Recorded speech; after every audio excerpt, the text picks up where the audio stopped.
Hello and welcome to episode 25 of Willing Snackrifice. I'm Mike. I'm Liz. We're back for some more Universal Yums. Yay! On a Yes, cold and snowy Sunday Yes. afternoon, evening, in middle March. in the middle of March. Yeah, who knew? It is what it is, though, right? No deal. But we have Yums, so that's the important thing. And this episode, we're going to do two Universal Yums boxes. We have the first one, which is from France. France. Vive la France! Vive la baguette! Life to the bread? Yes, the bread of life. Ooh. Yeah, sure. Sure. So this should be a very interesting box, I feel. Just kind of previewed it a little bit. There's a lot of fun chips and stuff. Oh, you snuck a peek. I snuck a little peek at the book. Oh, you know what? I forgot to grab a pen to do our rankings. Let me see if I have one over here in my basket of fun. I got something, maybe. You got something? I got something for you. For my baby. Ow, that fucking hurt. What? Whatever the hell that was. Language. We're gonna get censored. There was something sharp in there. Probably come on, a we're not- razor blade. We're not monetized or anything. No, but we could be censored. All right. Language. So, Vive la France. Vive la France. I'll put on my reading glasses. Yeah. So yes, here's our official scoreboard. That's the map first, right? And then on the back is the official scoreboard, which I like that Universal Yums does that because you get like a list where you can like put down your rankings of what you liked, and we do like rankings 1 to 5, 5 being the best, 1 being And sometimes less than 1. yes. And of course, they give you a nice book, which, by the way, we're not sponsored by Universal Yums, but we do love their product. They do a nice book here with trivia and all sorts of fun for the family in there, and then great descriptions of the snacks. Fun for the family, huh? Yeah, fun for the family. Like if people are looking at this product and they want to get it for to do something with their kids, it's a great thing to do with the kids. It's educational. There's lots of fun flavors, maybe things that they haven't experienced before. And then not only that, but they also offer side things like they're starting to offer drinks now with some of the boxes. And not only that, they have one that I bought that we just got in the mail the other day. It's a April Fool's game, and it's called Yum or Yuck. Well, we kind of already play Yum or Yuck, but this is but this is going to be a game. I think we're going to get Brother Sean over, and we're going to do this Yum or Yuck game as by what they do, like the instructions and everything in the game. Cool. This is also you're right. This has got quite a bit of games and things like Name That French Painting and 400 Years of French Fashion. So that'll be kind of fun. Yeah. A Day in the Life. Oh, it's got a recipe for crepes. Excellent Etiquette or faux pas. Take a stroll through Paris. Oh, and dare to try a new dish, of which I would probably not eat any of the 3 listed. But it had escargot on there. It did. It had escargot, which is boiled snails, usually smothered in butter, garlic, and parsley. Orson, which is urchins, which can be slurped right out of their thorny exterior or made into a sea-inspired omelet. Pass. And Cuisine de Grenouille. Grenouille? Sorry, my French. Frog legs, which can either be coated in butter and garlic or breaded with tomato sauce. In both cases. So I think on the cruises that we've done, I've had both escargot and frog legs, but not sea urchin. But not sea urchin. I don't think they've ever offered that. I would try it. I mean, You slurp it. yeah. I mean, I would try it if they offered it. It's life experience, and I like things like that, and that's why we do these boxes, is just to try different snacks from all over the world. Speaking of going on cruises, we do have at least a couple planned, and we plan on doing maybe Universal Yums live from the ship. Okay. Maybe trying out some of the foods from the cruise ships on Facebook Live. Cool. Yeah. Yeah, we had talked about that before. You seem surprised, but it's something that we were talking about doing. Maybe the burrito place, maybe the Guy Fieri burgers, maybe some of the desserts off of the buffet. Things like that. They have like a special night, like a chocolate night usually. Yeah.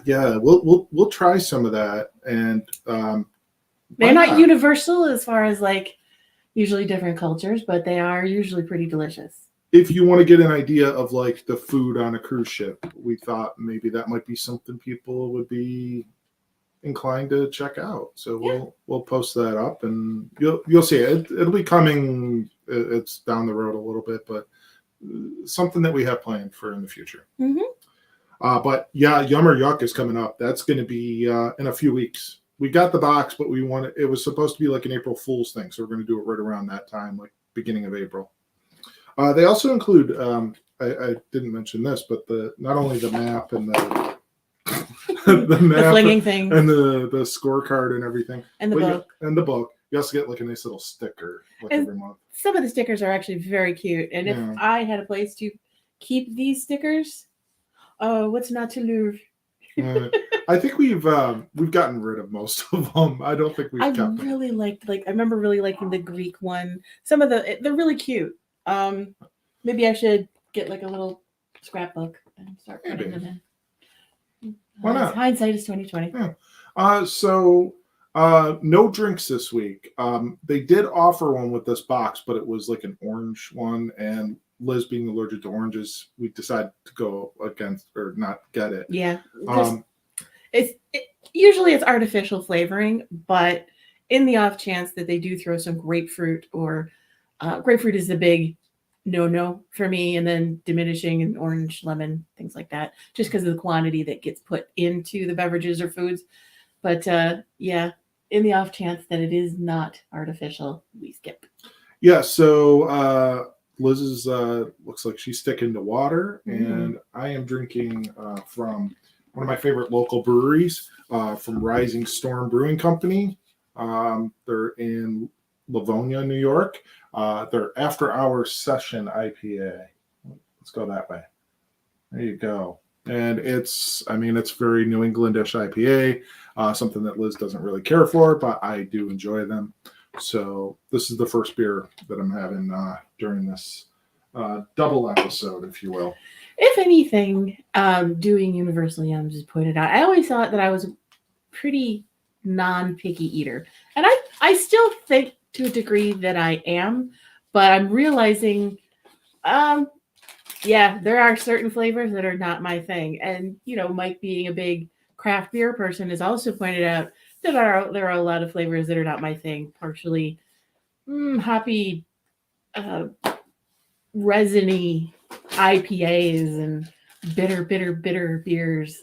Not my thing. I understand they are a craft, and hence craft brew, but I can't envision it as an actual refreshing beverage. Right. Whereas you can.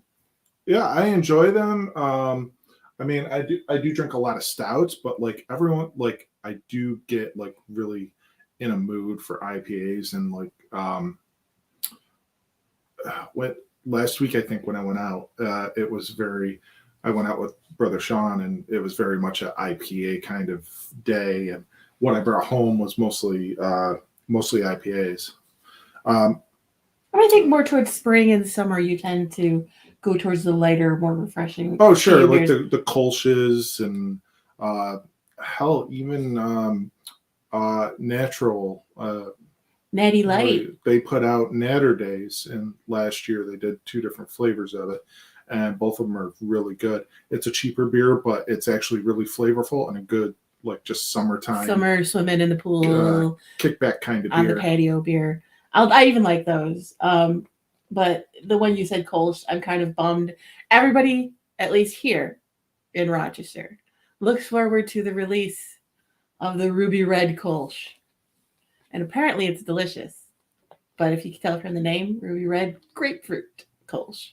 So yeah. I have to take everybody's word for it that it's delicious. It's funny. Last week, Sean and I went to Three Heads Brewing. Right in the heart of Rochester, New York, right on Atlantic Avenue. And they had a Kolsch on tap, and it was a lemon Kolsch. It was a kick in the mouth of lemon. Like, it was just, like, to the point where, what are you doing? Why were trying you to doing convince you to look at the camera instead of the screen. Because I see you looking down for the entire thing. To the point where when I went back up to the bar after drinking it, our buddy Dave, who is like the taproom manager, I came back up and I was like, oh, I managed to finish that one. He's like, wow. He's like, I'm actually surprised you did. He's like, gold star, because he knew how much lemon it was. Was it like sour lemon, or was it like lemon oil? Lemon rindy, kind of. Okay. It was very, very, very, very lemon. Zesty. Yeah, it was too much for me. I probably would have liked it. Maybe in small doses, like a whole, like, it was like a 16-ounce cup of it. That's a lot. Was a lot of too lemon. much. Yeah, it was a lot. I mean, I love most of their stuff, but that beer, challenge. Yes, very much a challenge. But why don't we get to the first snack? Let's get into France. Do you want to start with a trivia? Sure, let's do a trivia. Okay, so I'm going to start off by apologizing to everyone for my French. I did not take it in high school. Maybe you should do this. You took French in high school. Voulez-vous le beurre? No, I don't need the butter. Thank you. Well. Felicity is a French cat famous for A, going to space, B, eating the first macaron, C, painting a masterpiece, or D, ruining Marie Antoinette's wedding dress. Eating a macaron. Nope. Kitty did not eat a cookie. In 1963, the French space program trained 14 cat astronauts. A Persian cat known as C341 was selected for her calm demeanor, and on October 18th, 1963, she was launched into space. Not only did she survive the 13-minute trip and parachute ride down to Earth, becoming the only cat to go to space, but she provided much-needed data for human space travel, received a new name, Felicity, and became a French icon. Meow. That's one cool cat. What happened to the other 13 or the other 12? They're just not as known. They made it. That's sad. So I have a question for you. Mm-hmm. What does knowing the French language have to do with that? Pronunciation. See, Felicity has got one of those things on it.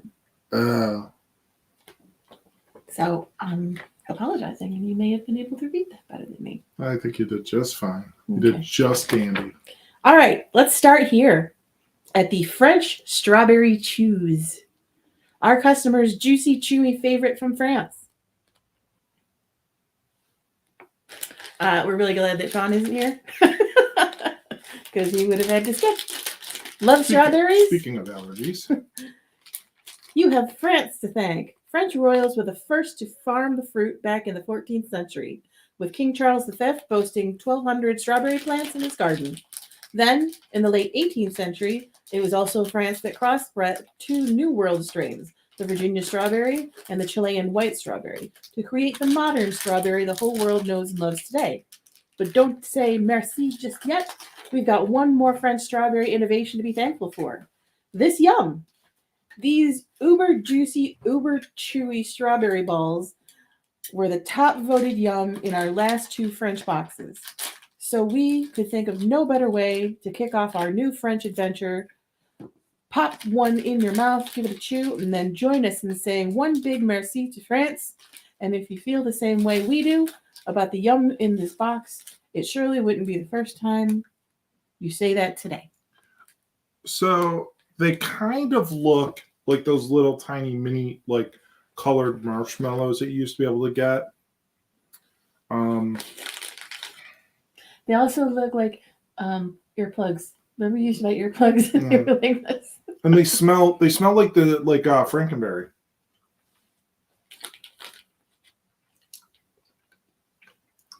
Mm.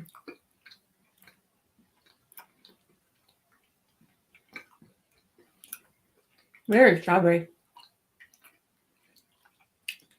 And a little bit fake, but also not. Like strawberries and cream. Yeah. Not bad. I like another. Well, get two. I'm down with that. Yay, strawberry. No, you didn't. You didn't say what they were asked you to say. Merci. So yeah, strawberry, bonbon, chewy candies. Not too bad. No, I like them. I would definitely eat the whole bag. So out of 5, 4. I'm gonna They go. could be bigger. I'm gonna go 4.25. You like them? Yeah, I don't they're think you good. like them that much. Yeah, they were really good. Okay, so we're going from. Okay, excuse me while I pick them out of my teeth. That's where the other minus from me. Oh, so you deducted a point for the chewiness getting It's stuck sticking in my teeth. Yeah. So let's go to number 2 and say cheese. From sweet to savory. French cheese tubes. We went from balls to tubes, as things tend to go. French cheeses are better. So are their cheese snacks. We'll just decide on that. How can you govern a country which has 246 varieties of cheese? These were famously spoken by France's former president Charles de Gaulle, who served from 1958 to 1962. And France's cheese obsession has only grown since then. Today, there are a whopping 1,600 varieties of fromage. Oh, fromage. From soft, creamy camembert to tangy Roquefort to Cascue Marzeau. A Corsican cheese infamous for containing live worms. We call it Cascue Marzeau. Oh, I was just watching Amazing Race, and they went to the island there, and Corsica, yeah, and they had to eat the cheese with the maggots. Yeah, it didn't look very pleasant. It didn't sound like it was very good either. Nope.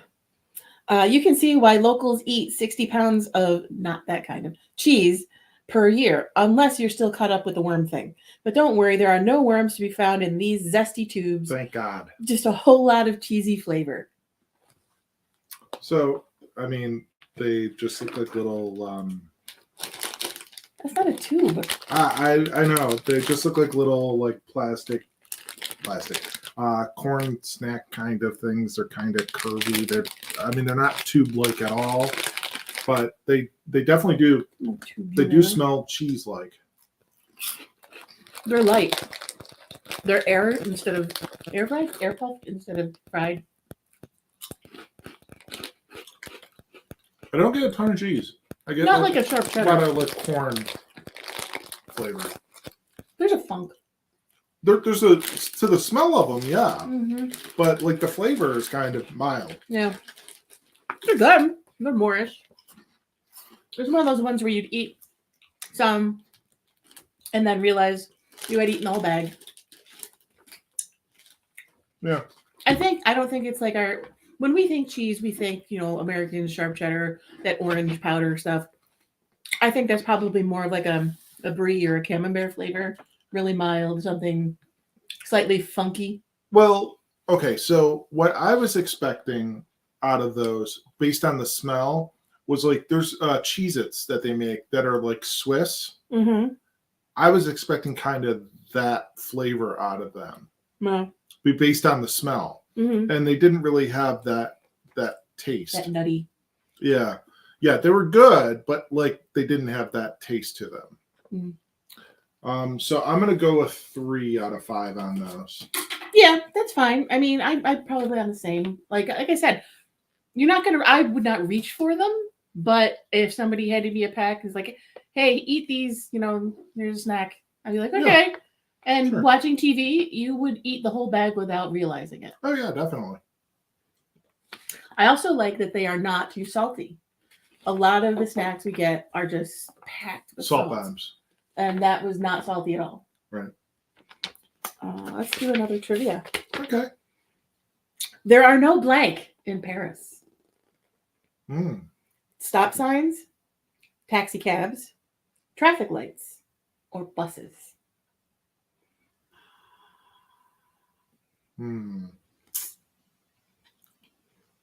Traffic lights. Nope. Stop signs. Oh. Paris may be home to 180,000 cars, but it's not home to a single stop sign. Why? Well, cars don't have to come to a full stop at any Parisian intersection without a traffic light. And instead of traditional intersections, there are tons of roundabouts. In total, France is home to nearly 30,000 of them, the most of any country in the world. The US only has 5,000. Because we can't be trusted to go in circles in the right direction. Next one. Intriguing ingredients. Pure butter sables. I know in English it's sables, but I think in French it's sables. Correct me if I'm wrong. Come on, French people. The butter biscuits that have made the French swoon since 1888. Freeze! Before you try this famous French shortbread, you should know the main ingredient is sand. We know. Let us explain. Sables are, see, there's a little, I think sables are centuries-old cookies made by rubbing cold butter into flour and sugar to form tiny particles of dough. Given the dough's striking resemblance to sand, these golden breadcrumbs came to be called sablé, the French word for sand. So yes, these delectable cookies are made with sand, but not the beaches of the French Riviera kind, the very buttery and very edible kind. Now, if you're wondering if it's time to try them for yourself, the answer is go! I thought it was going to be... No, it says go. All right. So, I wanted to point out to you. The beurre. Mike's favorite is beurre. It's from an episode of Wonder The Years. Wonder Years, where Kevin, the main character, is in a French class, and they're cooking in the French class, and they do the recipe en français. I slip into it every once in a while. I did. I mean, nobody cares about this, but I did take French all the way up through college for like a couple of semesters. And you speak none of it. I know it. I can read it and I can see it, but I'm not a linguist by any stretch. I'm not fluent in. You have a guest. Oh, we have Duffington Bear with us. There he is. Hey, you. It's kind of falling apart a little bit. Butter cookies tend to do that.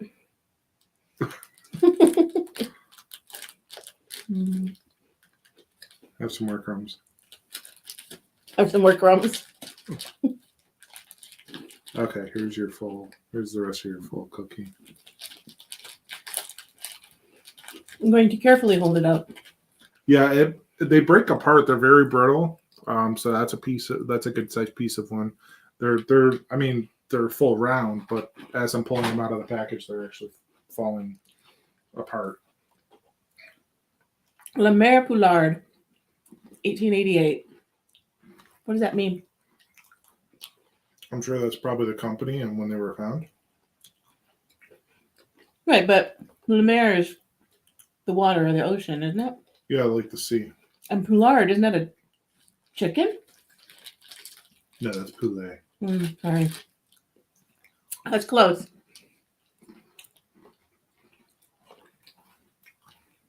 It's all right. There's a weird chemical flavor to them. Yeah. Yeah. I was about to say, like, There's some kind of preservative. It doesn't have any preservatives in it. Wheat flour, sugar, butter, eggs, salt, and vanilla. That's it. But they taste like maybe, I don't know. I don't know what the chemical flavor is. strange. Maybe French butter is different.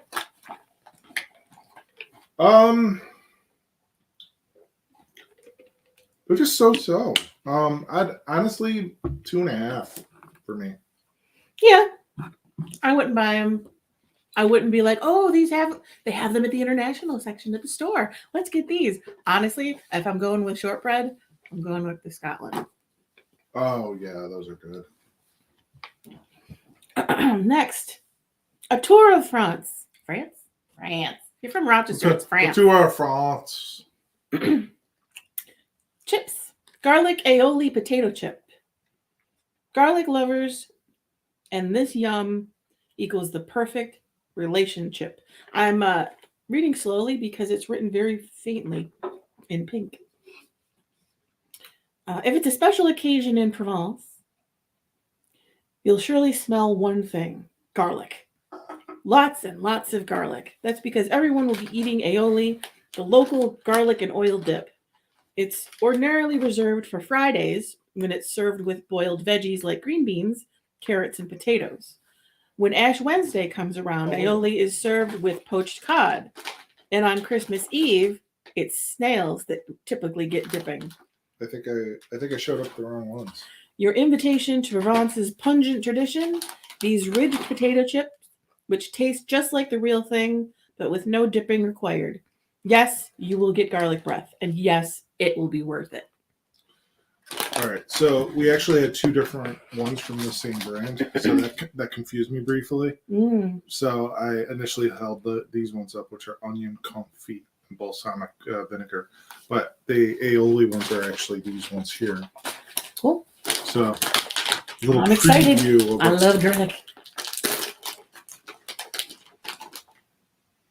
Ooh. Oh yeah. Oh yeah. That's exciting. You're so excited, you almost Kool-Aid banned it there. Yeah. All right, so this looks like a ridged potato chip. Why don't they do garlic chips here? What? They don't do garlic chips. Do they do garlic chips here? Those Wegmans or Lay's have a garlic chip. I think I've seen one before. Maybe like garlic and cheese. Like a straight up garlic.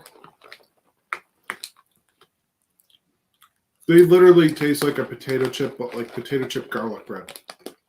Like if you've ever made mashed potatoes with garlic. Yeah. You know what I'm thinking of? Is like you know how we watched Mikey Chen, and he's done like the poor man mashed potatoes with a bag of potato chips. Oh my god, those would be good. You couldn't get those any better. Those are a 5. What? Those are a 5. Wow. I would buy those intentionally in a vending machine or at the grocery store. Delicious. One of the nice things about Universal Yums is you can buy like the stuff that they have in the boxes like after the fact. Granted, it's going to be pretty pricey. Oh, so good. I know we have to keep going. Those are going to linger though. That's the thing that I'm Drink some of your beer. That's the thing I'm worried about as far as the flavor, and especially if it looks like we're going back to sweet stuff.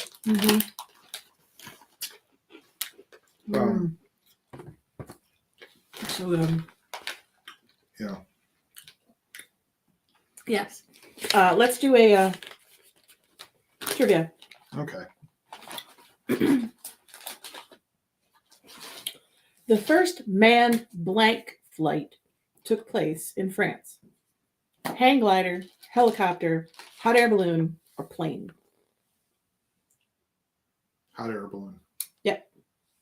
A French chemist named Pilatre de Rozier, probably, piloted the first untethered hot air balloon flight in 1783, flying 3,000 feet above Paris. Quite the daredevil, huh? Unsurprisingly, de Rozier,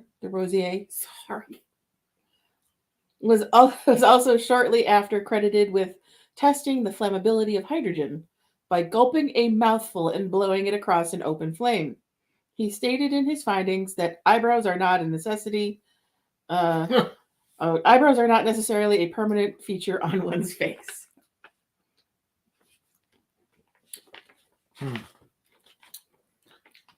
Got that breath. Yeah. Ward off vampires with those, huh? Yep, no vampires. Okay, our next sweet is in our yum bag. Which they always do these little really badly named yum bags. And they put like little tiny like candies in the bag. Which sometimes they're incredible. I think you're gonna really like these. Salted butter caramels. France's famous fleur de sel meets buttery sweetness. Salted caramel is so popular, you might think it's been around forever. But in reality, humans figured out space travel before they figured out this new iconic flavor. It was only in 1977 that confectionery Henri Leroux debuted the first salted caramel made with Brittany's famous sea salted butter, and then it exploded. By 1980, it was voted the country's best candy, and by 2008, it had gone global, with Haagen-Dazs and Starbucks debuting salted caramel products. With this bonbon, you'll taste the salted caramel that started it all, and find out for yourself why this French flavor has stuck around, quite literally. All right. So nice salted caramel. I know one of the previous boxes we had some caramels in them, and they were delicious. I don't think I liked them. You did when we tried them. I think I didn't like the texture. I think I didn't like that they were gritty. Oh, they were a little gritty, but I thought the flavor was amazing. These look like a typical little brown caramel chew. That's better. That's a good texture.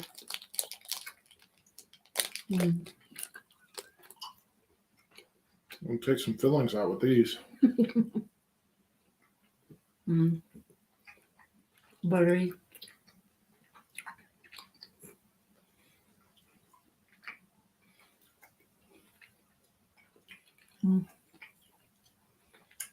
Good.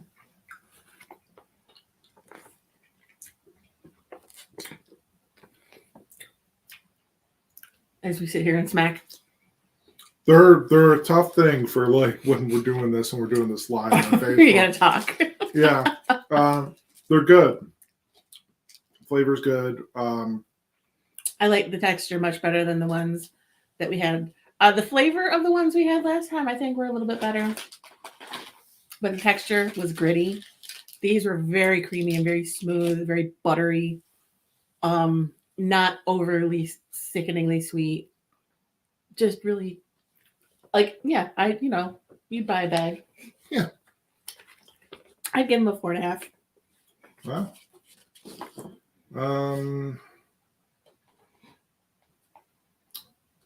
I'd probably go 4 on those.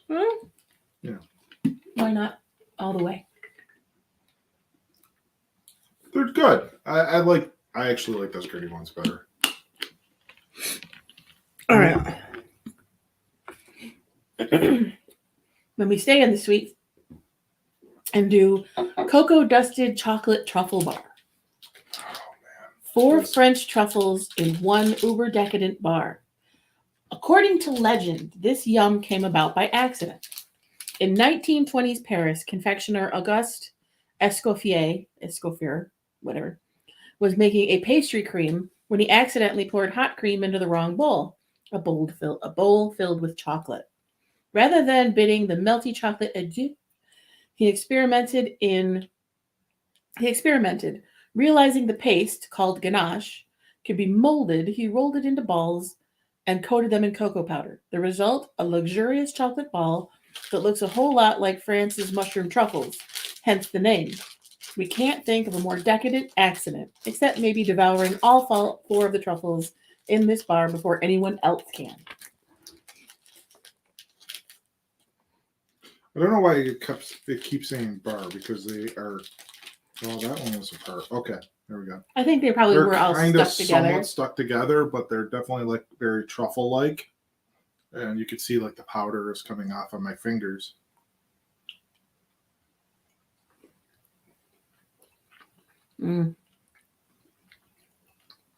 Dark chocolate. Super creamy.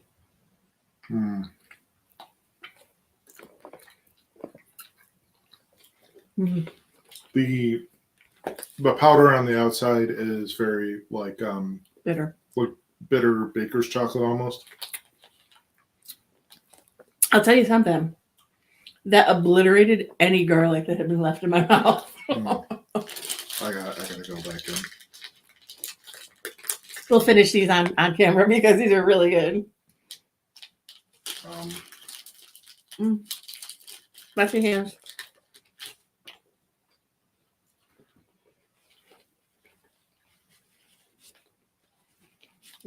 Yeah, it's not often. We finish a whole snack. Because they usually give you so much of one thing or the other, but these are just ridiculous. Decadent. I don't think I could eat more than 2, honestly. Without feeling kind of... Chocolate is not my favorite flavor. I do enjoy it, but it's not my favorite flavor, so I think 2 would be my limit. I could understand that. These are, yeah. Very rich. So chocolatey.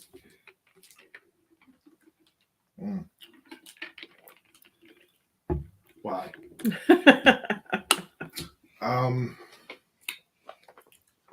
4.75.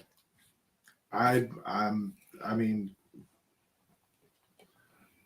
I think in any other box that would be your highest one, but you've already rated something higher than that. But this can be my highest. I'm gonna go a 5 on those. Yeah, I love those. they're a little messy to eat.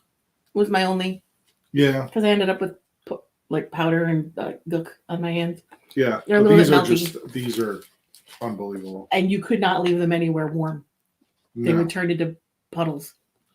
And I mean, we haven't refrigerated any of this stuff. It was just no, but like touching my hand just for the instant you put it in my palm. Right. Yeah. Delicious. Messy. Next, assorted French fruit chews in our yum bag again. Mm-hmm. If you're looking for France's most famous candy makers, look no further than Confiseur du Nord, or confectioner of the North. An appropriate name considering their factory is located in Tourcoing, at the tippy top of France. The family-owned company has been producing bonbons, the French word for candy, since 1912, and nowadays is the country's leading independent confectioner. One bite of these candies and you'll know why. These strawberry, raspberry, blueberry, and orange chews remind us of Starburst, only bigger and chewier and juicier. But we'll leave the ultimate decision to you. Are the fruit chews better in France? So I presume that you'll probably want the strawberry one. Yes. Because the other choices are blueberry or orange. And I know you don't really care for blueberry that much, and orange might be something you want to stay away from. Right. So It looks like a Starburst.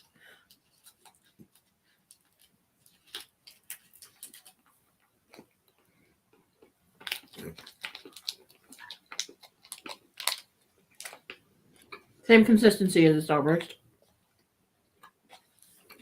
I think like a little harder to start. More like an hour and later.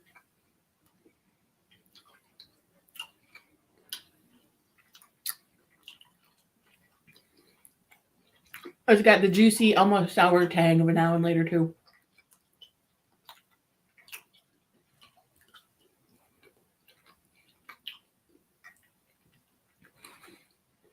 Again, you get to silence while we chew. Not horrible, but not great. The fruit flavor was there. It didn't really taste like strawberry though. It just tasted fruity. Mine definitely tasted orange-like. Like if somebody gave it to me and didn't tell me it was strawberry, I wouldn't have placed it. I don't think it was strawberry. I think it was raspberry. It has strawberry on there, doesn't it? No, those are raspberries. Those look like strawberries to me.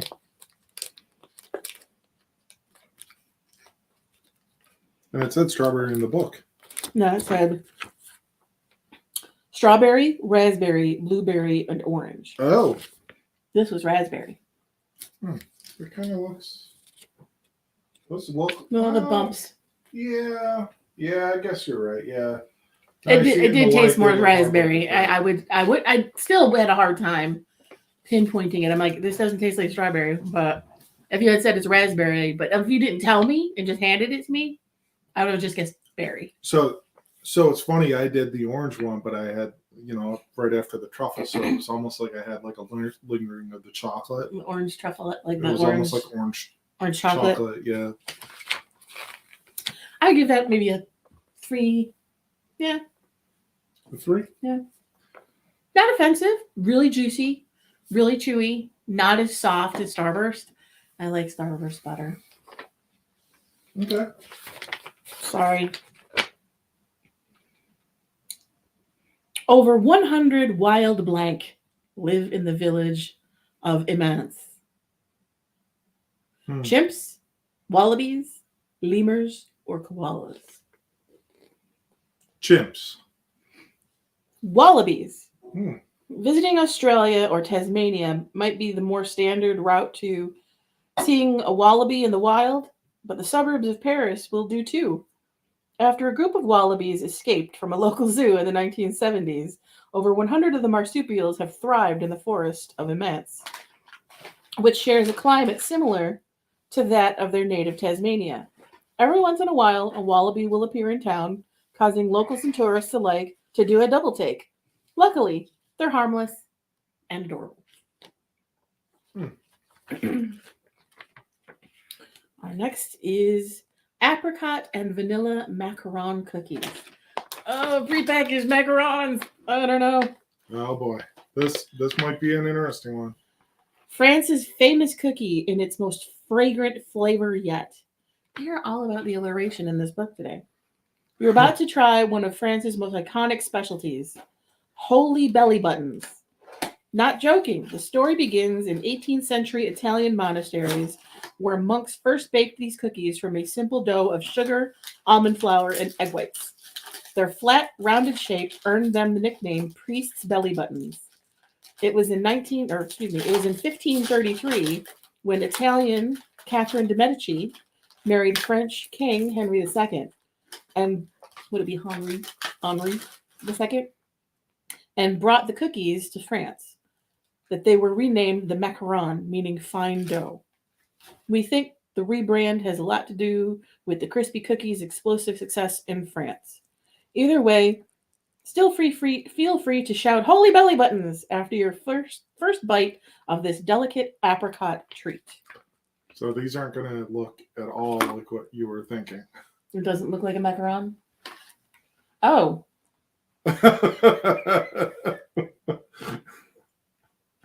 They don't do that. No. Unless they fell apart. Unless I don't think so. Hold on. Let me like I think of macaroon as like a sandwich. So that's why I want to get like the other camera and put it over here, and then I can just put them underneath it. Yeah. That's not what I expected.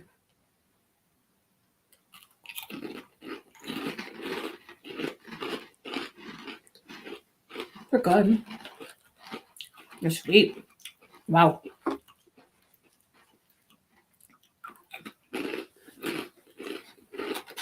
I mean, yeah, they're a very crispy cookie.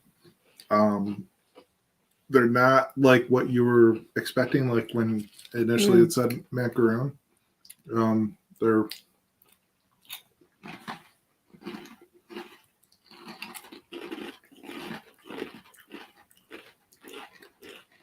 very like crystallized sugar. Mm-hmm.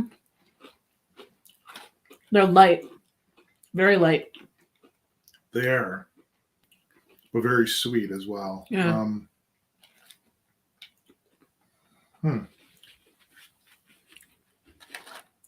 It just seems like one of those things that you would have out if you had company.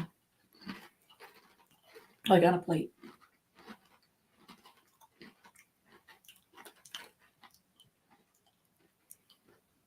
I feel like I'd want to dip them into like tea or something. Right, that's what I meant. Like if you're having tea or coffee or something. Yeah. They're almost too sweet to eat many of. They're not bad. Do you get much apricot from them? Very little. There's like a slightly sweet, well, they're very sweet, but there's a slight fruity flavor at the end, but it's not very strong. I'd probably give them a 2.5. We'll give it a 2.25. They're not awful. They're not yuck. They're just sugar. Crunchy sugar. I'm going to go with a 2 on those. Yeah. I mean, I thought that the previous cookies that we had, the shortbread ones, were going to be the worst. Yeah. Because those weren't very good. They were okay, but they had a weird chemical flavor. Yeah, but these may have like taken the cake. No pun intended. In the 19th century, blank saved French vineyards from a vine-killing disease. A, the state of Missouri. B, Napoleon Bonaparte. C, the Pope. Or D, Thailand. I saw when I was thumbing through the book earlier. I saw this question. I remember the choices, but I'm gonna go Thailand. Love French wine? Thank Missouri. Oh. Between 1860 and 1875, 40% of French vineyards were destroyed by a pesky pest called Phylloxera, which sounds like a pharmaceutical, which had been accidentally brought over from North America. Whoops, sorry. Missourian Charles Valentine Riley recognized the problem from his home state, where the vines were resistant. His solution? Sending 500,000 vine cuttings to France to be grafted with the French plants, meaning French grapes could be grown on healthy Missouri vines. Phew.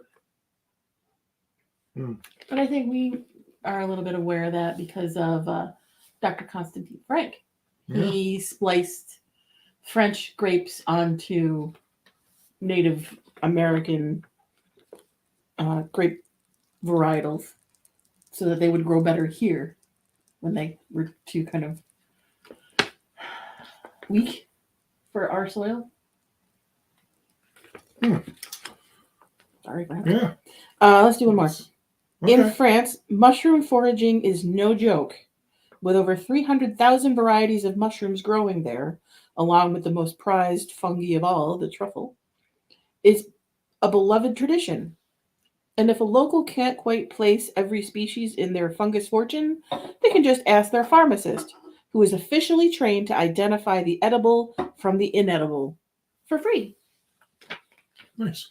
I'm always terrified. I'd be terrified to go mushroom hunting or like foraging because I don't trust myself to 100% verify that what I'm going to put in my mouth is not fucking poison. Or it takes you on some weird trip. I got on a trip. A little scary.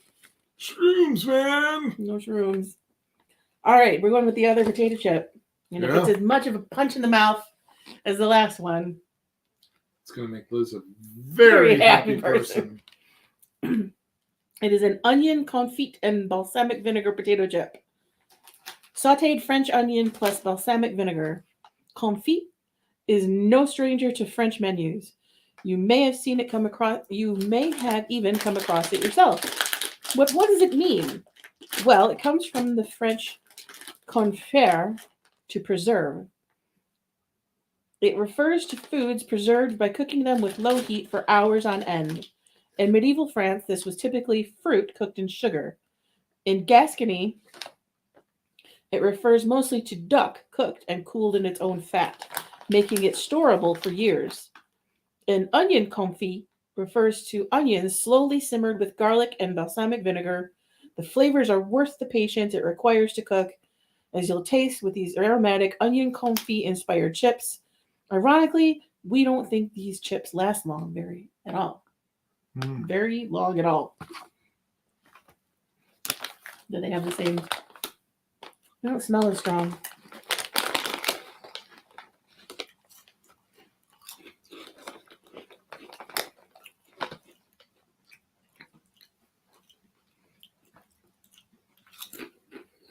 I get the vinegar right off the bat. The onion's very nice. Very mild. But good. Like it's like that French onion soup. Yes. That's exactly what I was gonna go for. Very good. Not as good as the garlic ones. Good. I would still buy them.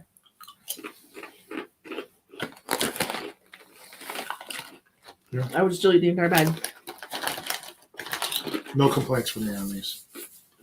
Mm-mm.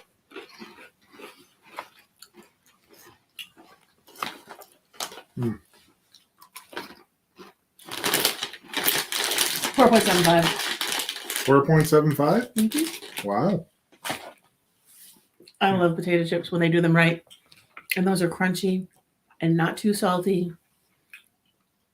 And it doesn't rely on salt to give you the flavor. I'm gonna go 4.25 on this. And the only thing is they're not as good as the garlic ones, and the garlics are awesome. Mm. Okay, we'll do last two trivia, Sure. and then last snack of this box. Of France. Of France.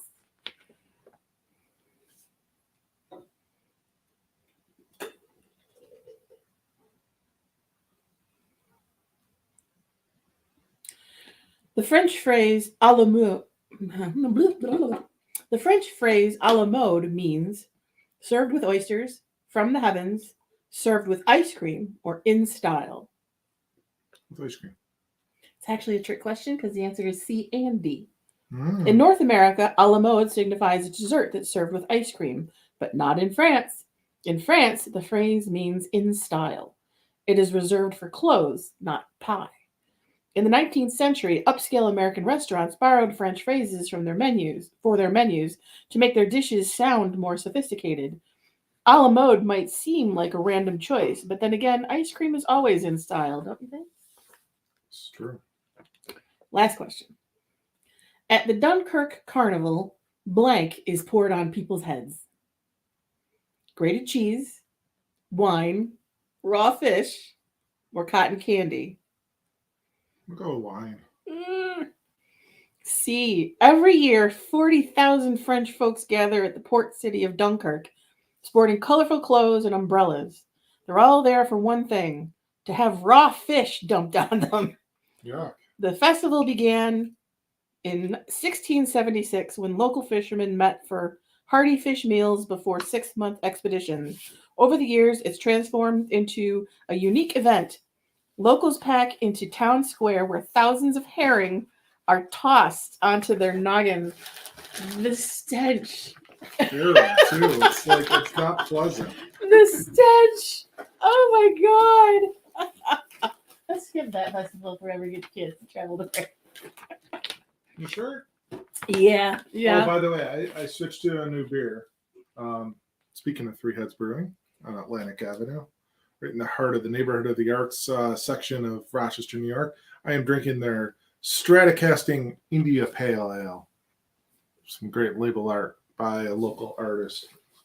Enjoy it. It's very nice, very hoppy. Liz wouldn't like it. Again. But I enjoy it. Okay. Our last blast of French chocolate. 47% dark chocolate with sea salt. Smooth cocoa flecked with French fleur de sel. Flowers on V-Day? Overrated. But fleur de sel? Swoon. Fleur de sel is the so-called caviar of sea salts, formed when seawater evaporates and leaves behind delicate salt flowers. Trained workers, called paludiers, paludiers, whatever, use special wooden brakes called lues de fleur to. I always sound like the Swedish chef. Lues de fleur. Bark, bark, bark. Lues de fleur. To collect them, since even the most productive salt marshes only produce 2 pounds per day. The process is slow and expensive, but worth it since mineral-rich fleur de sel is longer lasting and saltier than ordinary salts. When blended with decadent dark chocolate, it makes for a chocolate experience unlike any other, as you're about to find out. Best flowers ever. That's very dark.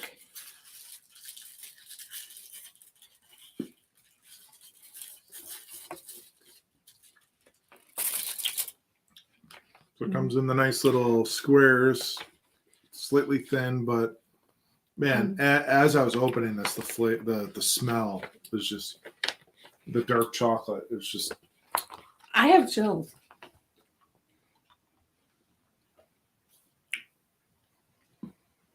I'm just letting it melt on my tongue, because then I get the salt.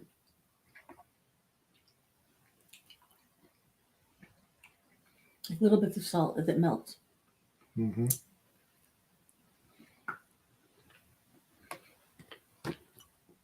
That is really good.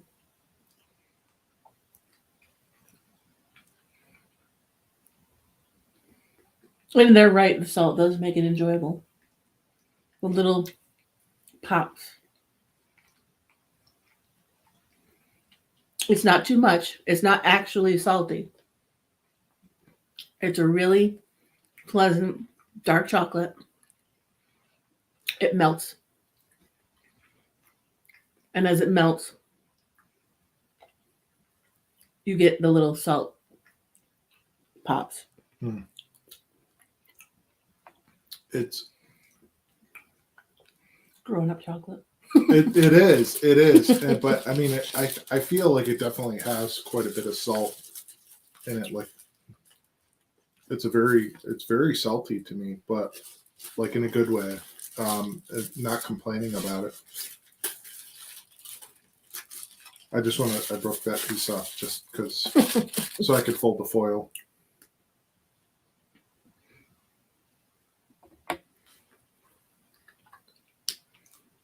It was really good. France, I'm a fan of your box. Nothing was yucky. Yeah. Nothing made me want to spit it out. And the few things, the ratings are subjective if you think about it, because the butter cookies were good. They just had like a little weird chemical flavor. And that just might be travel, age, whatever. And then the almond, the apricot imposters, I'll call them, that are not macarons. Or maybe they are what macarons were originally before they became the sandwich of deliciousness that it is in my head. Those stillies were not bad. They were just very sweet, crunchy things. But to score this chocolate, I would buy it. If I was craving chocolate, if I needed emergency chocolate, I would buy it. That's a 4.5. Definitely some next level snacks in this box. And I mean, this chocolate to finish it off, to cap it off, was like no exception. I mean, top notch. This is probably the best Universal Yums box that we've had ever. Mm-hmm. Like, we've been doing Yums for maybe the last 6 to 8 months or so, I would think guess. we had Italy that maybe had some stuff, didn't we? That was Yeah, good. but this one, man, France, they nailed this box. This is, I mean, we haven't had so many things highly rated on a Any box box like at until all. this. I mean, there were ones where I know we had like things that were much lower rated. Right. But this, I mean, nothing below a 2 on the entire box is pretty remarkable. Consistently good. And, you want to be stereotypical and say, well, French knows food. France knows food. They know snacks. I mean, I'm sure there are ones that they have that we don't like, but Universal Yums put together an excellent representation of French snacks, and they were all good. Yeah, and the thing is not just sweets either. That's the mind-blowing thing. Not just like sweets, not like just chocolate. But like you had really good chocolates. You had really good fruit chews. Well, the fruit chews we did so on. The caramels were really good. The chips, both sets of chips that we had, even those strawberry chews we rated pretty high. Those the cheese corn snacks, we middle of the road on those. But man, there were so many things that were 4 or higher that we both rated 4 or higher in this box. I'm counting 1, 2, 3, 4, 5, 6 out of 10. Mm-hmm. All delicious. Yeah. I mean, honestly, there's nothing that I was like, right. But those garlic chips. Yeah. I want to eat them now. I was like, just go sit in my chair and eat the rest of them. I mean, I feel a little bit bad for the next box that we have up, because can it live up to this the box from France? I don't know. Let's so what scored the highest? I know that what scored the highest for me was the garlic chips. What was my lowest? Your lowest, and it was actually both of our lowest, were the apricot vanilla macarons. The non-macarons. Yeah. And then those shortbread cookies. What was your highest? Oh, excuse me. The chocolate truffles. I see that. Yeah. I mean, the garlic chips were up there. The chocolate, the salted chocolate that we just had, was up there as well. The onion chips. The onion chips were right there too. The strawberry chews I had up pretty high. I mean, this was there's so many good things in this box. Man, Universal Yums, you did yourself great in this one. I was proud. Yeah. So we have our next box. Indonesia. Yeah. So we got to be fair, open mind. Right. We're not comparing them to France. We're just rating it on itself. Yes. I'm with you on that.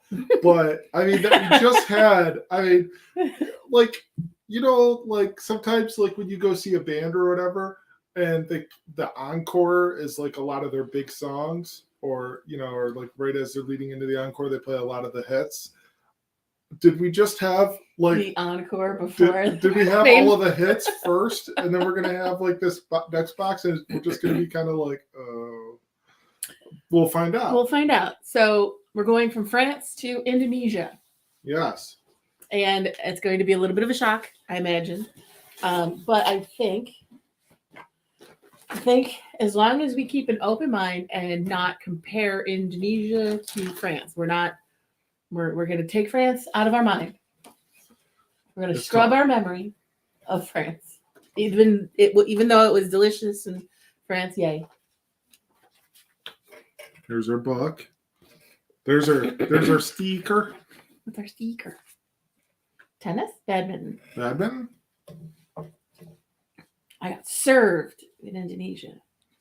You got served. Oh boy! So. Already, looking at the top of this box. Yeah. Let's see if we can do that. There you go. There's a little preview of what we have headed our way. I see some corn snacks of multiple kinds. And we've got Explore Indonesia, Indonesia in 60 seconds.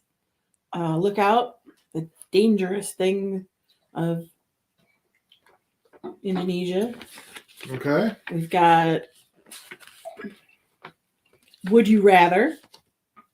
Oh. They've got a whole section of Would You Rather. Would you rather? Maybe we could do those instead of the trivia.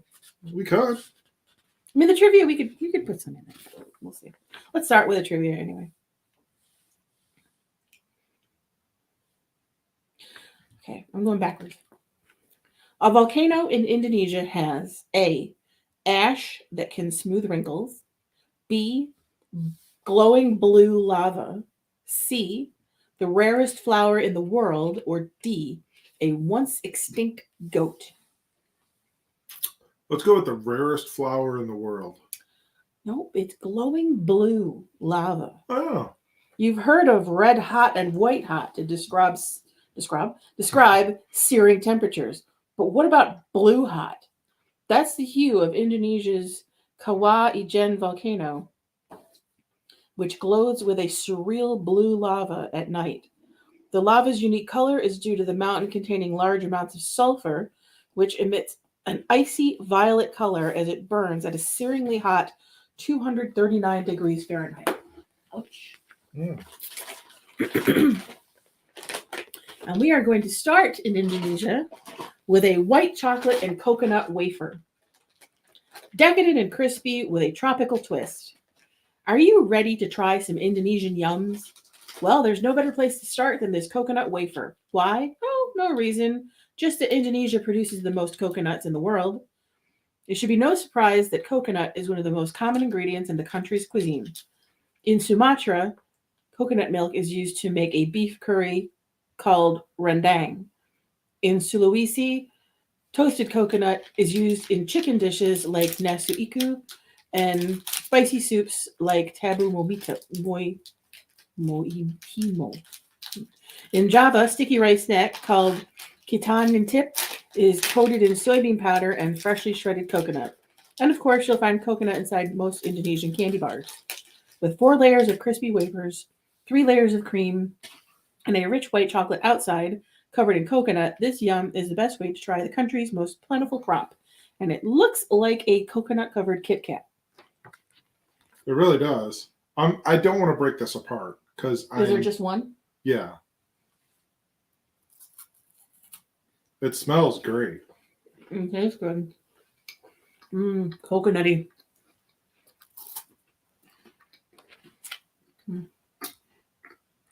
Creamy.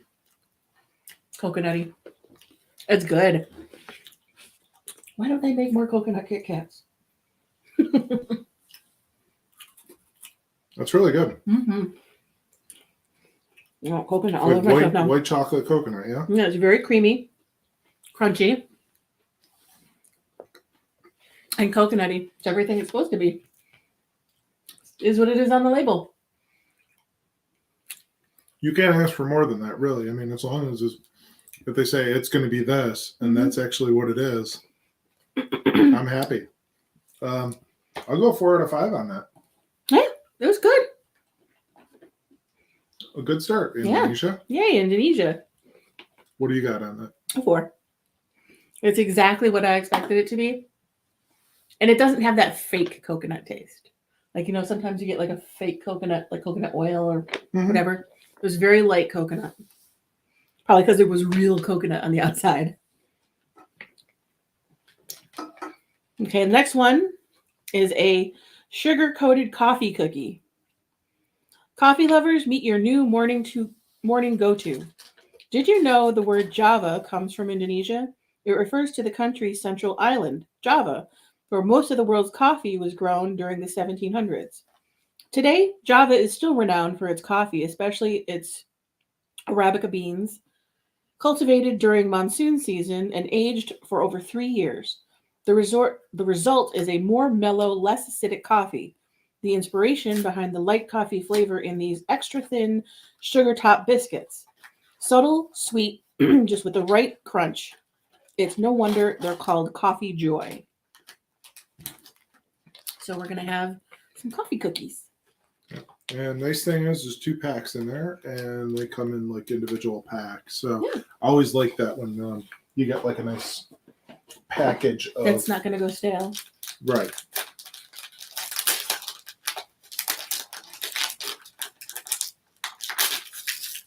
I think this is going to be a lot of wafer cookies. I see at least one more. Which is fine. We like wafers. We do. They're very light. Oh. Those are thin. Yeah, I wasn't expecting that. Those are definitely a wafer. They almost look like a graham cracker in a way. Oh, they smell good. Check that out. They smell like coffee, though. You can see how thin that is. Oh, yeah.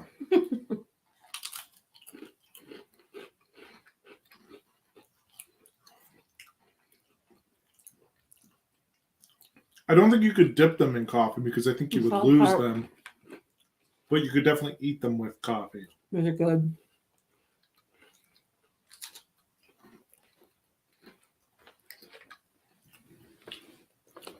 And they're like coffee bean flavored. Mm-hmm. Just to be specific, as opposed to like Frou-frou coffee. Yeah. They're good. The flavor kind of reminds me of like those hard candies that are like coffee flavored. Mm-hmm. Here's another one. But not There's bad. Lots in a package. Yeah.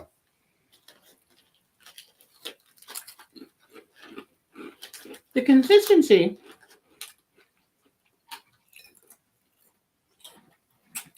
is that of a Cheez-It. Yeah. It's definitely wheat flour.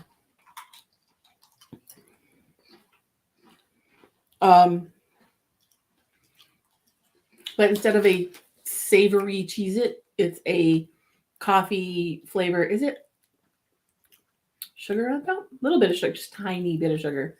They're not disgustingly sweet. They're just bready coffee, slightly sweet. Good. Good snack. I'd Three and go a with a 3.5. I'd go 4 on those as well. I'm going to ask you a would you rather. Okay. Would you rather see presidential deer at Bogdor's Presidential Palace? You can catch sight of deer specially imported from India and Nepal, or Komodo dragons. Watch out, these ancient lizards have a long forked tongue that helps them smell prey for 5 miles away. Dragons. I want to see Komodo dragons. Just don't get bit by one because they're deadly. I'd be careful. I want to see them. I don't want to be near them. You don't want to be near them. I just want to see them. Komodo dragons, it is then. I want to see both. Can you pet the deer? That might be the selling point. Our next one is banana and cocoa wafer rolls. More wafers. Fragrant banana meets cocoa in a flaky wafer. Bananas, it says Deku crepes. Bananas are pretty ordinary, right? Not in Indonesia, where over 300 unique varieties have evolved over the past 10,000 years. There's a Pisang Mas golden banana, which is hugely sweet, honey, with its hugely sweet honey-like flavor in a bite-sized package. And Pisang Susu Mara, red milk banana with its iconic red peel and creamy flavor. And Pisang Batu with its inedible seeds, making it a prime bird food. And then there's this banana wafer roll with vanilla crispiness, gooey chocolate, and real banana cream. It takes after Indonesia's bonkers bananas. It's anything but ordinary. So I have a passion that I'd like to try someday. apparently the bananas that all of us in the United States know and love is called the Cavendish banana. And it is relatively new because the bananas that our grandparents and great grandparents ate are mostly extinct at this point. There was a huge blight, and then the Cavendish banana became more um, transportable. It didn't bruise as easily. So when we have like that fake, but we call it a fake banana flavor in a candy, that's actually what bananas tasted like before the Cavendish banana. Huh. So I would like to try all of these different bananas and see if I could find the one that is most like the old time bananas from before the 1950s, before we ate them into extinction. So I think we've had snacks that have looked like these before, like as like far as like a wafer goes, and like the size and like shape and whatnot. They definitely have a very strong banana flavor to them. No. Mm. Or they smell like, yeah, they smell like banana.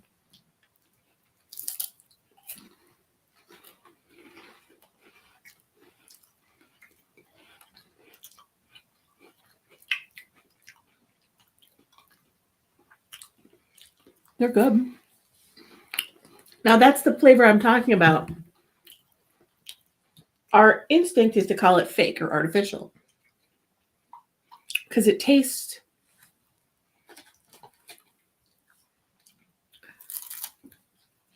like juicy fruit gum smells.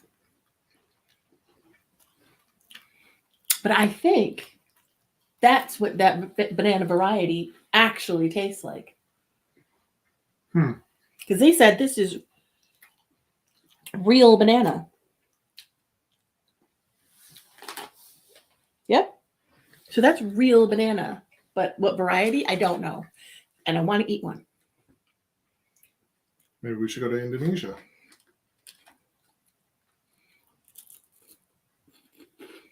I think you can go to the Caribbean and get some of these varieties as well. Maybe. I like them. I'd probably go 3 1/4 on them. I give them a 3. And just because it's hard for me to get past the fact that, yes, I know in my head that this is right, this is banana, but also my brain says, no, that's not what bananas taste like, because it's not the bananas I grew up eating. I think we're going salty. Okay. Ready to get salty. Always. Indonesia's on the ball. Barbecue satay corn puff balls. Sweet and savory with a secret mix of spices. The wildlife of Sumatra, the temples of Bali, the nightlife of Java. Each Indonesian island has its own lifestyles, trends, and cuisines. But one thing is unanimously beloved: satay.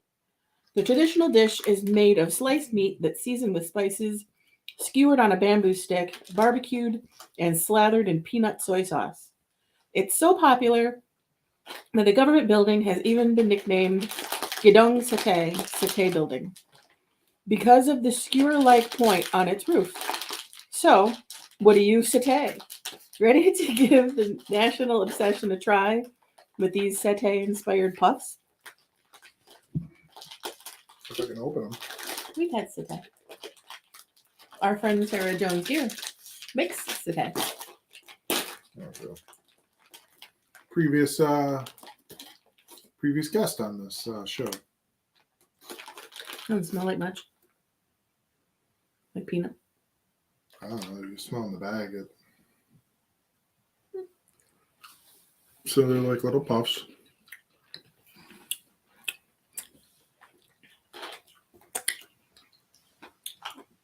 I don't know if I like those. It might just be going from banana sweet and chocolate or coffee sweet to this. It's kind of tough. Or it's the meat flavor that I don't like. And it tastes like meat. They're not bad.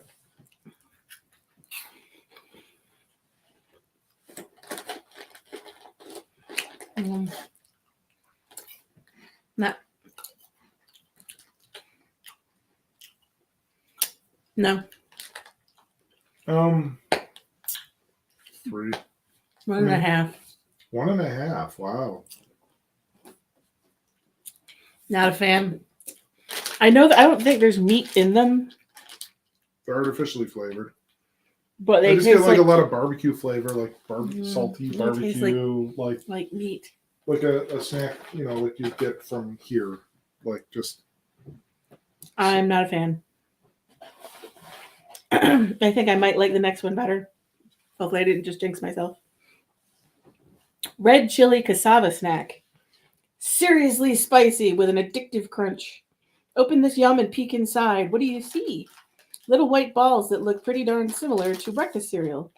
But don't even think about dousing these balls with milk. Made with tapioca starch, a product of the local cassava plant. These itty bitty pearls are coated in a spicy blend of onion, salt, sugar, sesame, garlic, and chili powder. If you want to pair them with any liquid, it better be soup. That's what folks in Indonesia do. We also think you'll find them hard to resist all on their own. You get spicy.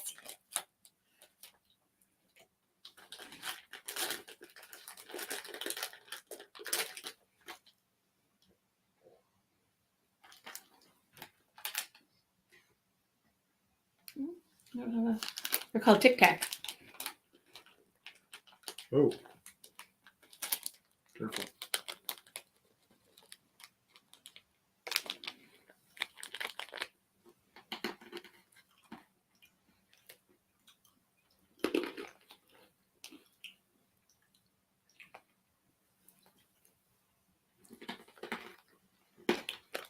They're definitely a little spicy.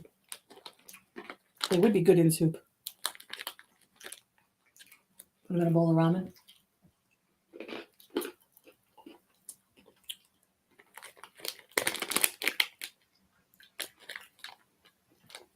I'm not getting a whole lot of flavor out of them. Just spice. Not even. Really?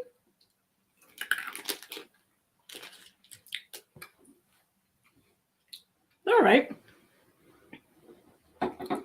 They're definitely not something I would eat on their own. I would put them on something or in something. Like they said, soup. I would put them in like a bowl of ramen. Or I'm gonna go 2. I'm mad on that. Yeah, I mean, I'd agree. I think they have their place, but you can put a 2 down for me. I was expecting like more flavor, like just a punch. Yeah, because it said garlic and onion. I want to take a drink of your beer because we're going back into the sweet place. And I'll ask you another trivia question. Our next trivia question is, in Indonesia, you can find a bee as long as a penny, paperclip, adult's thumb, or lollipop. Lollipop. The answer is C, an adult's thumb. You'd think twice before trying to swat at Wallace's giant bee. Named after British naturalist Alfred Russel Wallace, who discovered it in 1858, this bee can be as long as an adult's thumb. Even more terrifying, the females can sport large jaws similar to a beetle's.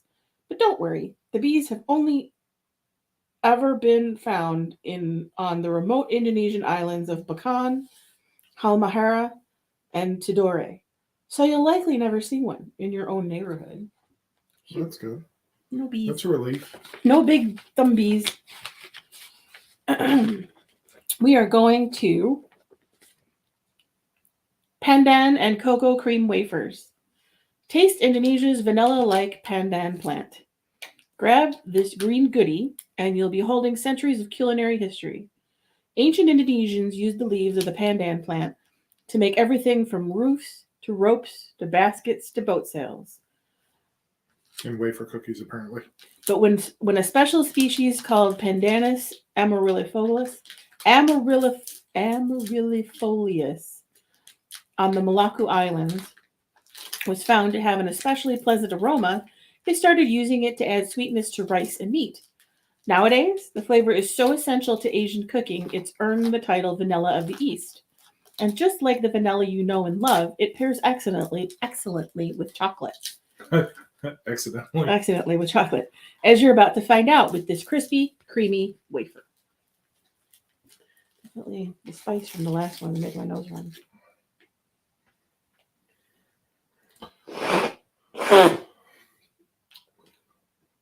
Hey everybody, it's the Willing Snackrifice Liz Crandall nose run break. It happens. I talk. My nose run. Is it all for me? Yeah. It's 2 of them. Oh. Okay. Smells good. It does.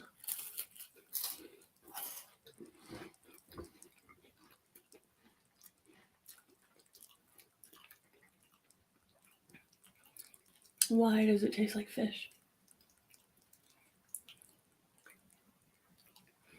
It's sweet, vanilla, chocolate, and slightly fishy.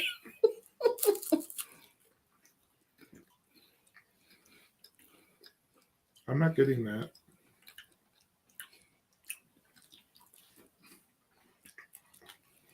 I don't know. I was really afraid, like, because of the green, I thought you were going to say, oh, it tastes like matcha. Mm. It's got a weird flavor. It's very sweet. It's like one of those Vortman wafer cookies. Yeah. I don't get a ton of chocolate out of it. Buy those. You're not like, do not want.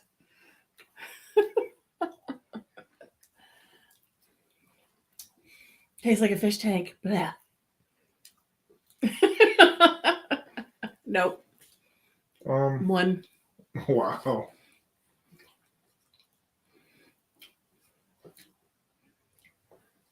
$2.5. I mean, just no. There's not a ton there. I mean, they're sweet. It's vanilla-y and sweet and crunchy, and then it's got a weird, like it walked by a seafood stand or it got baked above a fish market. I don't know. It's fishy. We're gonna go with some gummies. Strawberry cow gummies. Say cowabunga to strawberry goodness. Look at this Yums wrapper and you'll spot cows. Inside, you'll find a fruity, creamy, cow-shaped gummy. Even the name, Millie Moos, is a cow reference. So what's with all the cow love?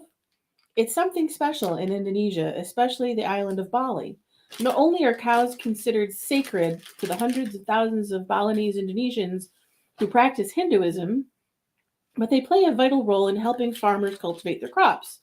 So local cows are never eaten for food, and in autumn, they're decorated with flowers for Gopastami, a cow-themed holiday. We can't compel you to respect cows as much as they do in Bali, but bite into this fruity cow gummy, and you might just find a newfound appreciation for our barnyard buddies. So they do very much smell like strawberry. Maybe a little cow. They're purple, though. Are they all purple? Nope. It says they're strawberry. Yeah, smell. Smell the bag. So mine's like almost yellowish. There's green and... Yeah. Did you smell the bag? Yeah. Maybe they're just different colors, but they all have the same flavor. Strawberry. Good. It's a good gummy. Decent chew. The flavors fairly mild. I think they smell more strawberry than they taste. I got another couple one. Do you want a different color? Yes, I would agree. I think that's two. You want the other one? No, I'm good. I'll take this one. Yeah, I mean, they're very colorful. They're cute. They're like gummy bears and like gummy cows. I would buy these. I love gummies. I would buy me some Millie Moos. 4. Wow. I would maybe go 3 on those. I like that they're all strawberry, but they're all different colors. Yeah. And the cow shapes are adorable. I'm going to give you another would you rather. Okay. Some of these are actually bad. So, would you rather unwind at the Borobudur Temple? The world's largest Buddhist temple is Java's spiritual mecca, drawing over 5 million visitors a year. Okay. Or a pink beach. Where do these rare pink beaches get their color? From microscopic red organisms that wash up from nearby coral reefs. Do you want to go to a temple or a pink beach? Oh, come on now. You know me. I'd He's rather going go to the pink beach. I'd go to the pink beach all day. I would probably go to the temple. Because history. Curious. Pink beach.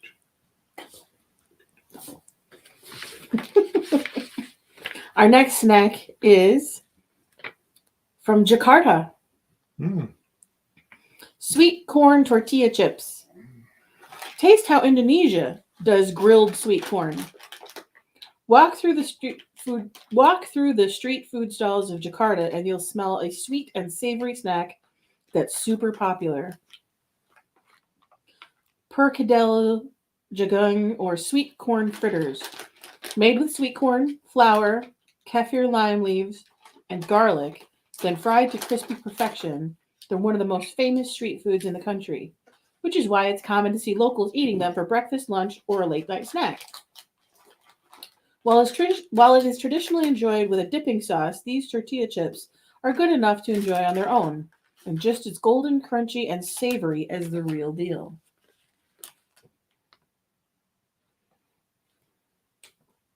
They do. They do smell very sweet.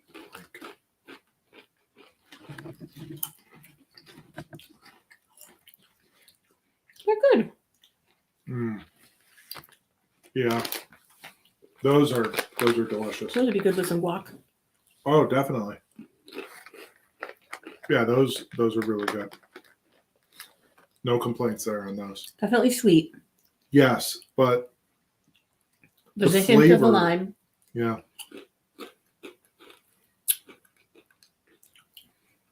They're salty sweet. They're a good mix. Yeah. As I eat the entire bag. I'm like, Here. can I have another one? Or are you quite done yet? You know. I'm done. They're good.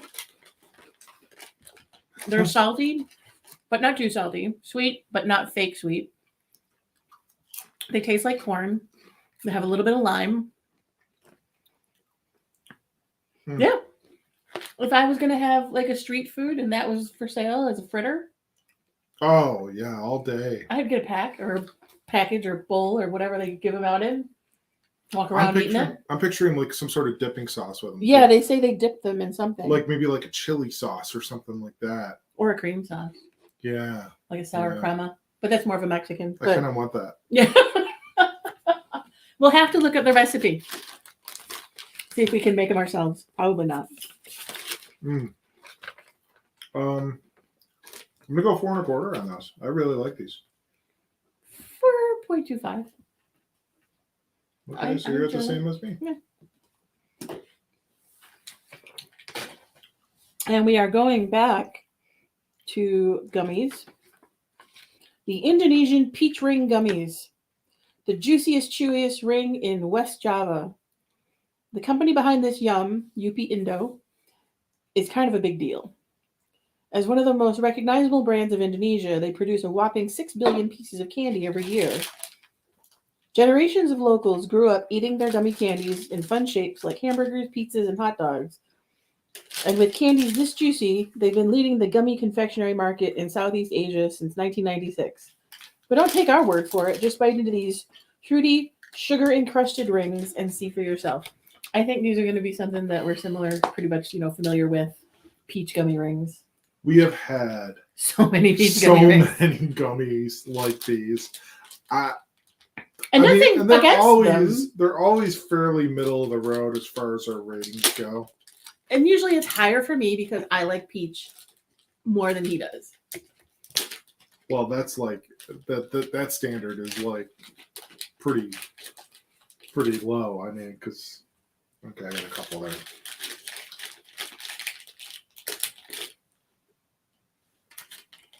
They look like peach rings. They smell peachy.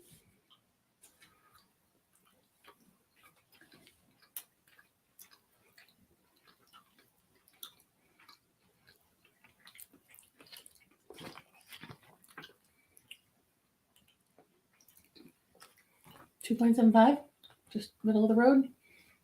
You want to grab the Duff before he falls off the couch?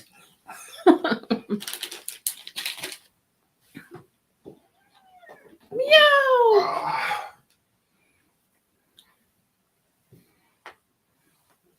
It's time for the Duff show. Mm. Ew. This is our Duff. He's had some health issues of late. He's doing better now, though.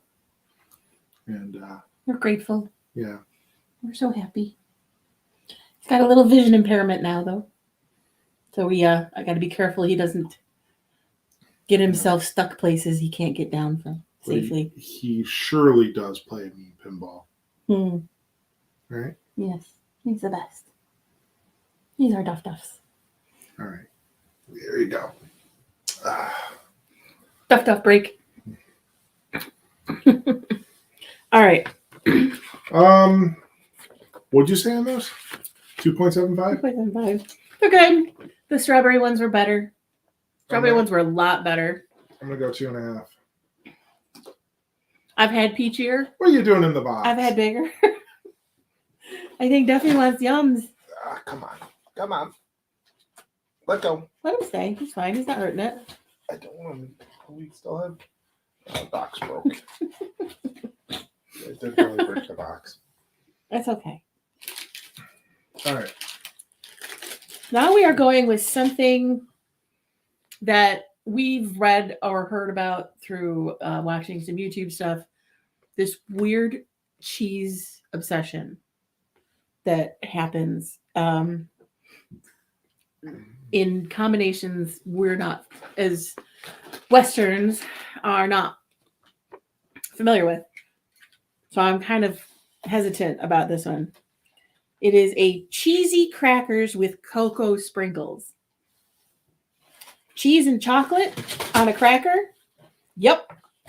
In the late 1500s, the Dutch established Indonesian colonies in search of natural resources, bringing with them chocolate and cheese. Locals got creative with the new culinary arrivals, topping roti bakar, toast, with mieses, chocolate sprinkles, and Western-style cheese. The combo took off, continuing to explode in popularity after Indonesia declared independence from the Netherlands in 1945. Today, it's a sweet and salty national tradition, which you're about to try. So we are going to have the equivalent of what looks like a Pop-Tart, which is supposed to be toast with chocolate sprinkles and cheese. Watch this. Ready? It looks like a. I hope they're good because we got a lot of them. It looks like a strip of condoms or I think something. you should just open one and we'll split it. Because I feared. I'm afraid. Oh, come on now. Where's your sense of adventure? I have adventure. I'm going to eat it. Isn't that what isn't that what Willing Snackrifice is all about? It is, but Yeah, this is. Oh. And just take a whiff first. Smells like cheesecake, which might be good. And it literally is, like you said, like almost like a Pop-Tart. kind of reminiscent of a Pop-Tart. Please be like cheesecake. Please be like cheesecake.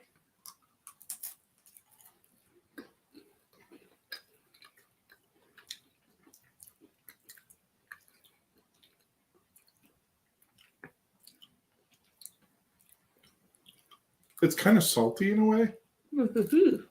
Yeah. Trying to think what it tastes like. I'm eating something that tastes like this. I mean, they're not offensive. I mean, they're not bad. No, they're much better than I expected them to be. Like salty cheesecake on a cracker with chocolate sprinkles, which don't give it much chocolate. Not awful. 2.5, I would say. Little kid lunch. Little kid lunchbox item. 3. Better than average.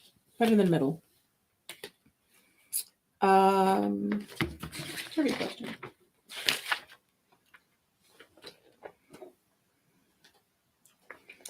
In Surabaya, residents can pay for the bus with books, plastic waste, songs, or flowers. Songs. Plastic waste. Don't throw out your plastic bottles. That's valuable money. Residents in Surabaya, Indonesia's second largest city, can use their plastic waste instead of money to pay the bus fare. A 2-hour bus ride would cost you 10 plastic cups or up to 5 plastic bottles. The program was launched in 2018 to reduce plastic waste and promote public transportation and cut down traffic congestion. So far, it's a hit. About 13,200 round pounds of plastic are recycled each month. Huh. That's awesome. I'm looking forward to these. Fried ramen chips. Spicy and sweet mee goreng noodles in a chip. If there's one dish that's found everywhere from warungs, mom and pop shops, to high-end restaurants, it's mee goreng, one of the most iconic stir-fried noodle dishes in Indonesia. While the dish originated from Chinese immigrants, locals have made it their own by adding fried shallots, sambal chili paste, and kepkap manis, sweet soy sauce, for a taste that's quintessentially Indonesian. So it was only a matter of time before Indofood, the country's most famous potato chip brand, created a mee goreng flavored chip so crunchy and savory you'll be saying, "Terima kasih." Thank you. And this is our last snack in this box. It is. And very soy sauce-ish smell. They smell great.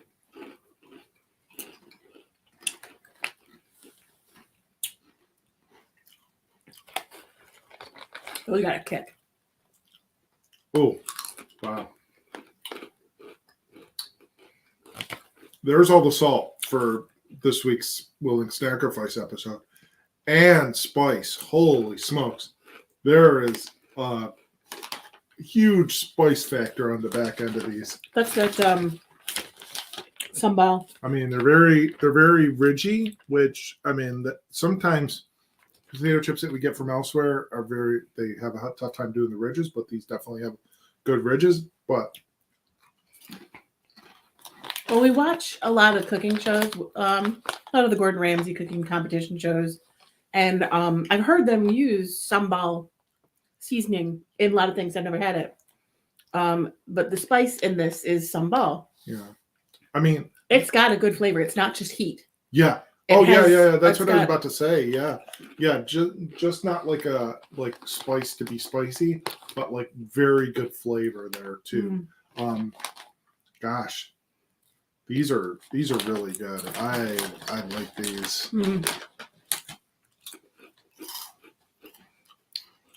It might be the amount of salt in them too. It's really like kind of They are very enduring salty. itself to me, but the flavor is like top notch. I love the spice.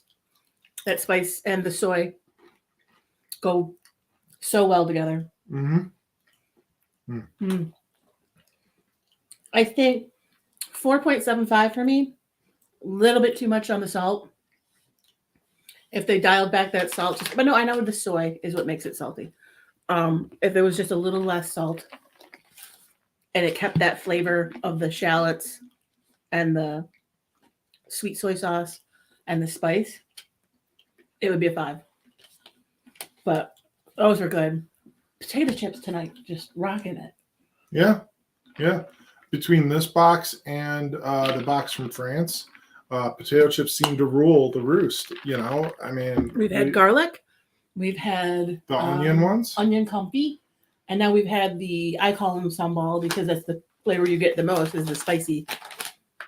Really good, really excellent chips tonight. Yeah.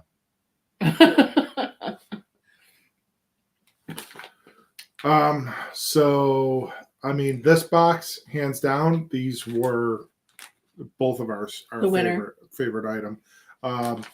The tortilla chips, if I can dig them out of the were box. A second. The sweet corn street chips that had the salt and the lime. Yeah, these were top and the notch. Slightly roasty flavor. And then I mean, you had the coconut Kit Kat. Oh, the coconut Kit Kat. Yeah, that was up there. The coffee cookies, graham cracker cookie type things. Those were up there. And then the lowest of the low, you really didn't care for the other wafer cookie. It had that weird the weird fish tank flavor. The green chocolate ones. And I didn't rank those the highest either. But I didn't like or no, you had another one that you didn't like either. The oh yeah. They were actually the soy sauce balls. These usagi balls. Soggy balls. Soggy balls. They were supposed to be satay, and I've had satay, and that didn't taste like satay. And I recall the item I ranked the lowest actually were these the Tic Tac cassava snacks. Those were bad. I mean, not bad. They were spicy, but they had no other flavor except spice, and they were crunchy. On their own, probably I would agree with you with how poor they are. Right. But if you put them in something like your ramen soup, yeah, or like if I went and got Chinese hot and sour soup, just to kind of like accentuate the soup a little bit, right. Maybe give it a little bit of a spicy, salty right. aspect. I could see that, but like on their own, no. Like what I usually do is like if I get hot and sour soup, I'll put the fried noodles in to give it a crunch. Yeah. I would do the same with those. If I bought like wonton soup or hot and sour soup, put a few of those in at a time and have them with the soup to give it that it's a little kick of spice and a little bit of like texture crunch. But aside from that, they don't offer anything. They're just spicy bits of crunchy things. So this box definitely had some things that were at the low end and then at the high end. Whereas the French box was top level pretty much across the board.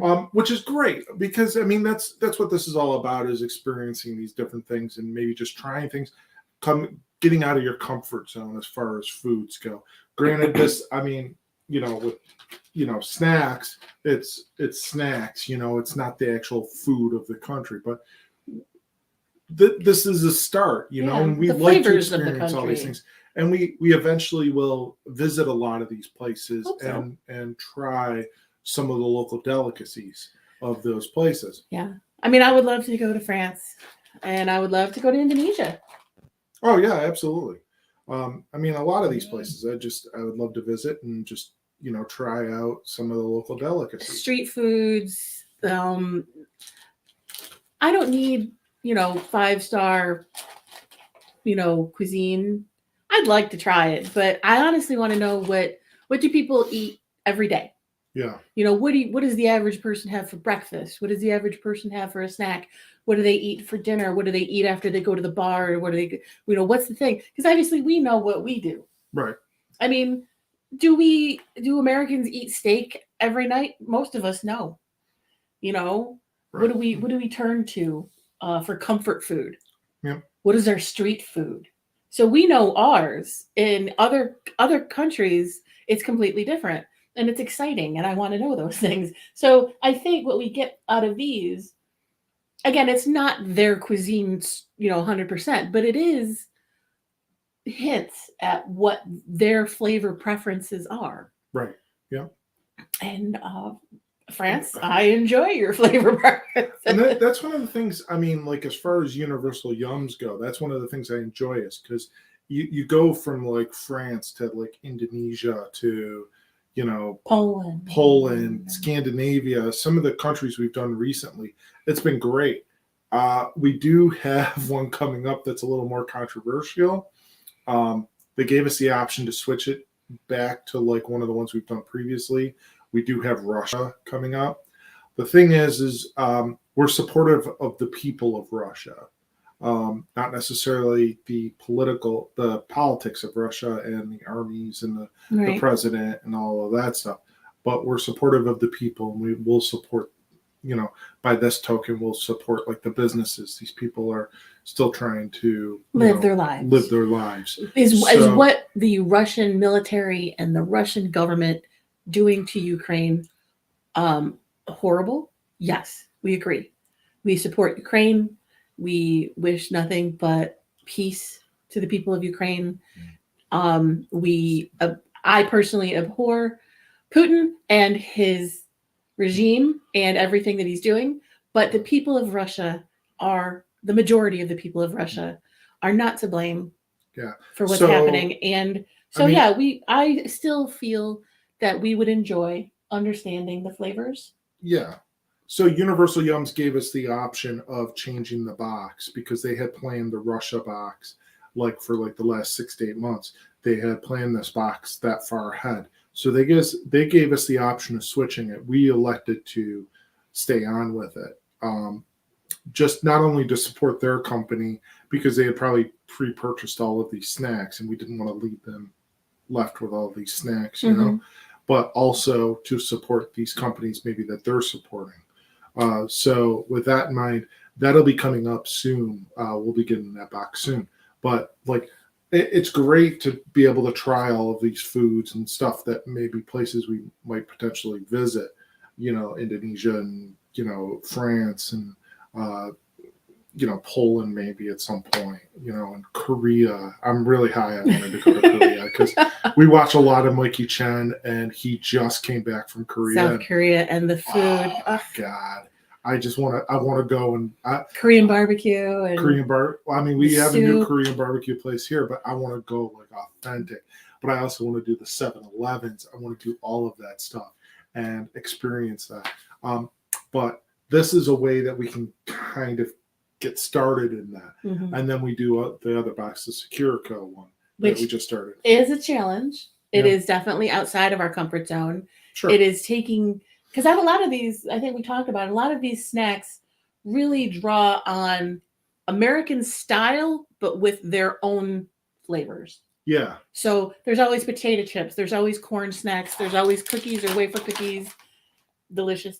But again, they're potato chip, but with their own flavors. Universal type snack foods, but flavors influenced by the country. Yeah. Whereas Securico, they are purely, it seems, Japanese snack style and snack flavor. And places that have been around for a long time, like companies that have been producing these snacks for decades, if not centuries. Right. So it's definitely a reaching out there, stretching our Snackrifice.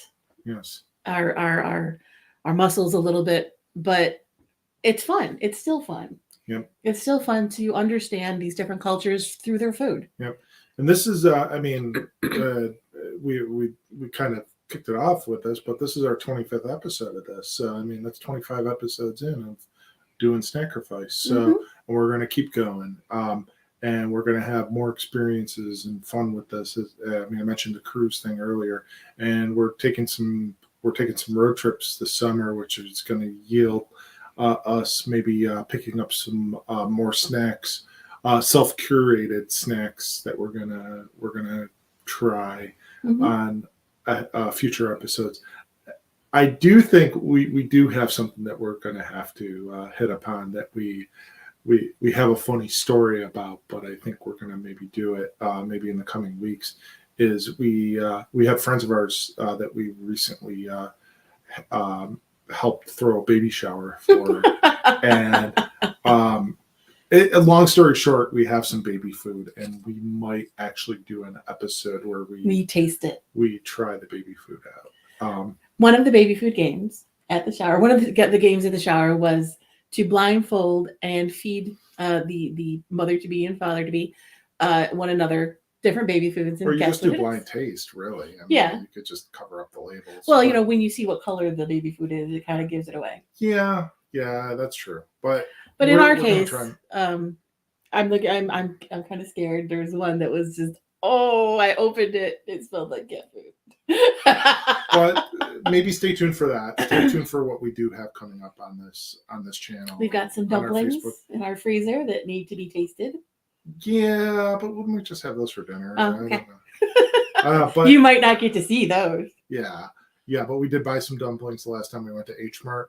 But there might be a future H Mart trip involved. Yeah, maybe about 5 months from now. But so a lot of stay tuned for some snacks. A lot of things in thought and a lot of things in the hopper. Yes. We're going to keep this ball rolling because we're excited to do this. We're excited to share with y'all. And hopefully you enjoy what we do here. And if you are willing to Snackrifice with us, let us know. Reach out to us. If you want to get one of these snack boxes, Universal Sweet Homes is awesome. We do love them. You can get a box like that France one, which is just unreal. Delicious. And you want to do a snack box with us, we have the ability to do that. And it's really stupid simple. If you have a webcam and a headset, headphones, whatever, we can have you on. It is so simple. Even a caveman could do it. Even if you're not that adept at the internet, trust me, it's easy. If you're able to find us on Facebook or on our YouTube channel, you can do it. But yeah, this was a lot of fun.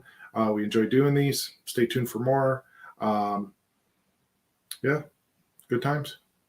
It's been real. Yeah. It's been fun. And it's been real fun. It's been real fun. And stay tuned.